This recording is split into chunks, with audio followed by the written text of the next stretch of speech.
Hello everyone! Today, a new status update for version 0.12 has released, and today we're going to read it and discuss some of the things. First off, Baldi's Basics Plus now has a producer. So let's get into it. Hello everyone, I hope you all have been enjoying, yada yada, here we go.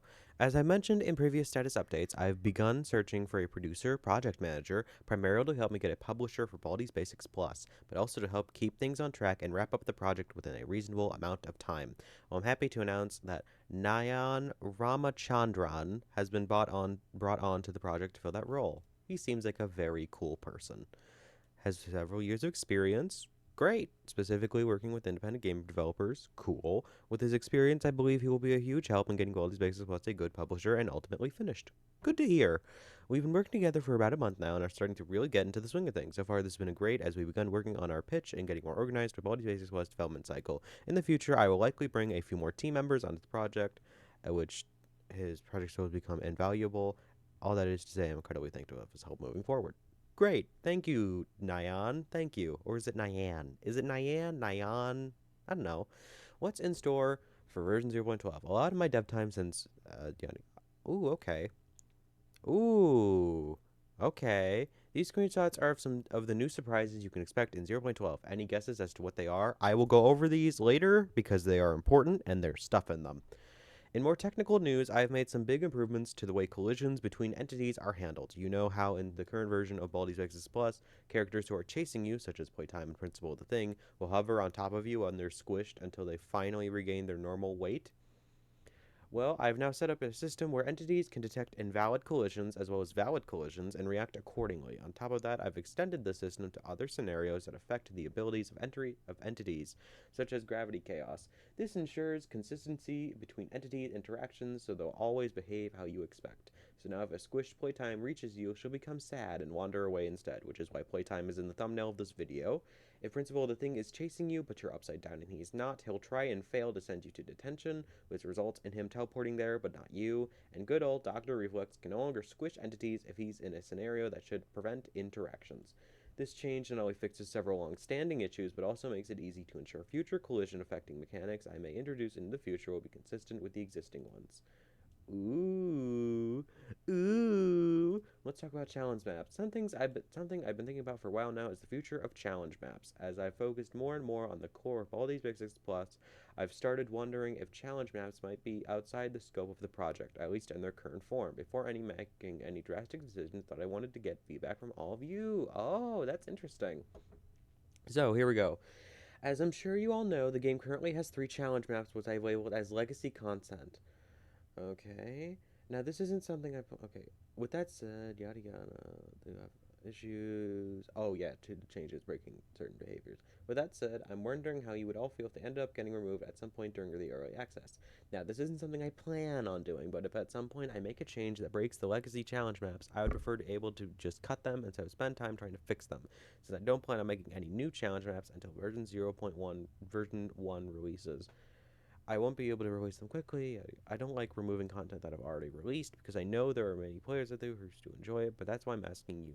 How many of you still enjoy the Legacy Challenge maps, and would you be disappointed to see them disappear in future early access versions? Your current feelings will help me make the decision should I ever need to make it. I'll also add that if I were to move the challenge maps, I would let you all know beforehand to give anyone who cares the chance to back up the current version. Of course, the current challenge maps will end up getting scrapped in 0.1 and point 0.1 anyways.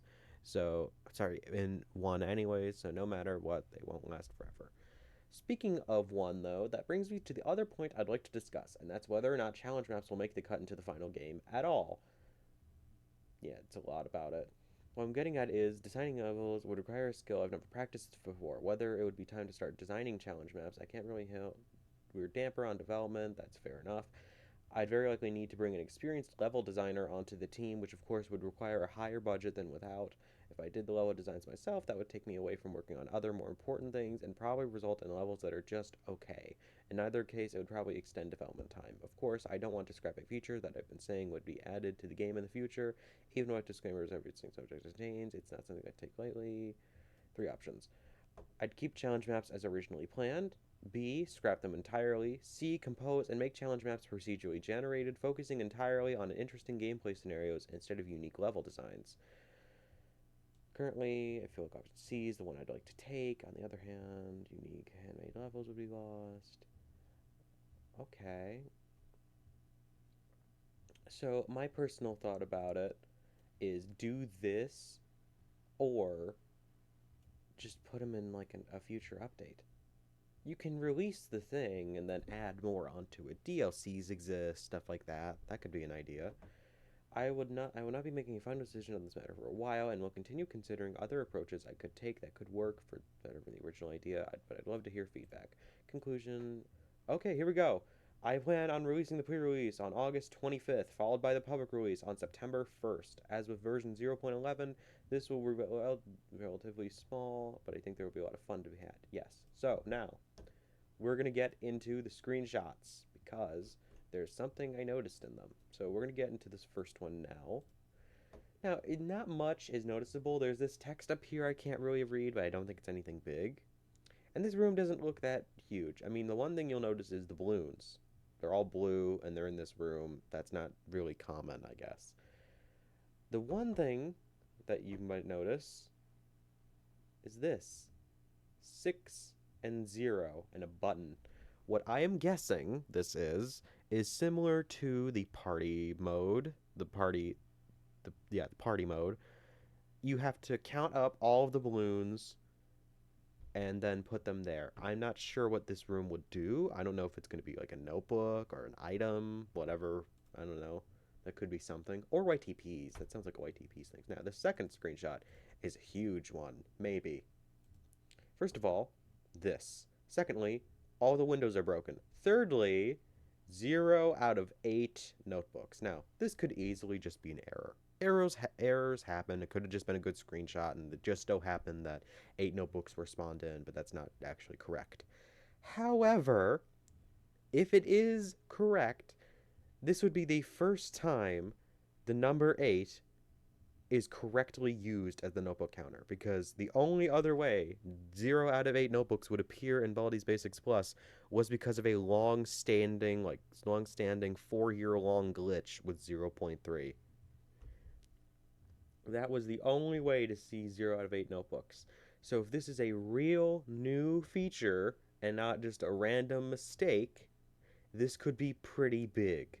Because for a long time, the only numbers that have appeared for notebooks have been 4, 7, and 9. Nothing else. Not 6, not 5, nothing else. Oh, also 25 because of the special mode, but that's it. 4, 7, 9, and 25. That's it. I think. Probably. Yeah, most likely. So these are pretty decently big. And then we have this. There's some particles coming off of it, as you can see there and there. So it probably is an interactable object of some kind. But I'm curious as to what this thing actually does. Is it like a cover? It could be a new entity of some kind. It could be like a bin, like garbage. I don't know. Oh, it could be like leaves. You know what I mean? Like a bundle of leaves. But then it wouldn't really make sense that they're inside. But whatever. So a bunch of theories there, and we're gonna go down to the comments for a second. As you can see, A or C. C is better. A lot of people agree on C. Um, I kind of do too. That's pretty much the consensus there. It's interesting to see we have this. This was not available with a point 11. I just kind of had to guess when they would release, which was definitely so much fun.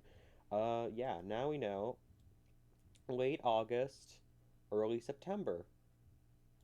That usually doesn't. So technically, there will be updates for Baldi's Basics in both August and September. That hasn't happened in a while because obviously the 2-month cycle of April, then June, then August. Yeah, that my point is made there. Anyways, thank you for watching this video. I'm sorry if it was just kind of me talking. I did a poll on this, both on purpose and by accident, and a lot of people wanted me to make this a video. The poll was at my boyfriend's request, and I misinterpreted what he said, so it was a poll on if I should make this a video instead of just revealing all of the information in a community post. A lot of people wanted me to make a video, so here's the video on it. And yeah, thank you for watching. I hope you enjoyed, and I hope to see you again. I release content daily, And obviously, I'm going to make videos on both the pre-release and the regular release. So, yeah. See ya. Bye. Thanks for watching.